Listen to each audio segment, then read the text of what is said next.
Hello, this is Rabbi Bolton speaking to you from the Holy Land.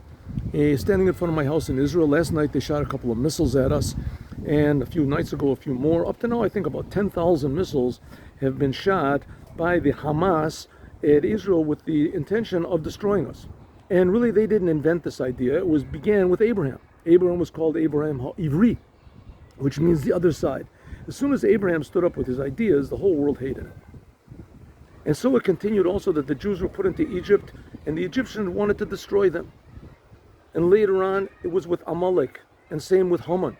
Through the generations, there have always been people standing up to destroy the Jews, and amazingly, the Jews have conquered them. All those nations don't exist anymore. But the question is why? Why are they shooting these missiles? Why is there anti-Semitism in the whole entire world? What is really happening? And in fact, even more, what is a Jew? What is a Jew that everybody hates them? Jews don't have a different color. They don't speak a different language. They don't look differently or act differently. One of the best proofs we can have is just a couple months ago, the Hamas broke into this big party that they were making in the southern part of Israel, and they killed 1,500 totally innocent people that weren't acting like Jews, and they weren't talking like Jews. They weren't thinking like Jews. They weren't doing anything Jewish at all. They killed them because they're Jewish. They killed them because they know the Jewish people are a holy people, whether they know it or not, whether they want it or not. And the land of Israel is holy, whether we treat it that way or we don't. And holiness simply means a revelation of the Creator in the creation, the source of life in life, the source of meaning into every single instant. The Jewish people are the chosen people. We're chosen to tell the whole world how much God loves them. God is creating them. God is enlivening them. He's providing for them, protecting them, giving them eyes to see, ears to hear.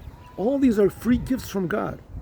And the purpose of the Jewish people is to make the entire world realize this. And there are people that don't want that, people that don't want blessing, people that don't want life, people that love death, people that are opposed to family and children, people that are opposed to meaning. And that's been the history of the Jewish people, and why people hate the Jewish people, because God put us in a world, and the world resists meaning, it covers meaning. But that's what Mashiach is going to do. Mashiach will be a Jew that will educate the Jews to know what Jews are, to make every Jew realize what God is. And the Jews will educate the world, how good God is, how close God is, how good the world is potentially. Much better than going to heaven. We just have to reveal that good. How good every human being is. Every human being is made in the image of God. We just have to reveal it. And how close, infinitely close God is to us. He's creating us, and He enlivens us, and He cares about each and every one of us. That's the job of Mashiach, to bring life into the world, to bring meaning into the world. That's the antidote to anti-Semitism. Education. And that's why we need Mashiach now.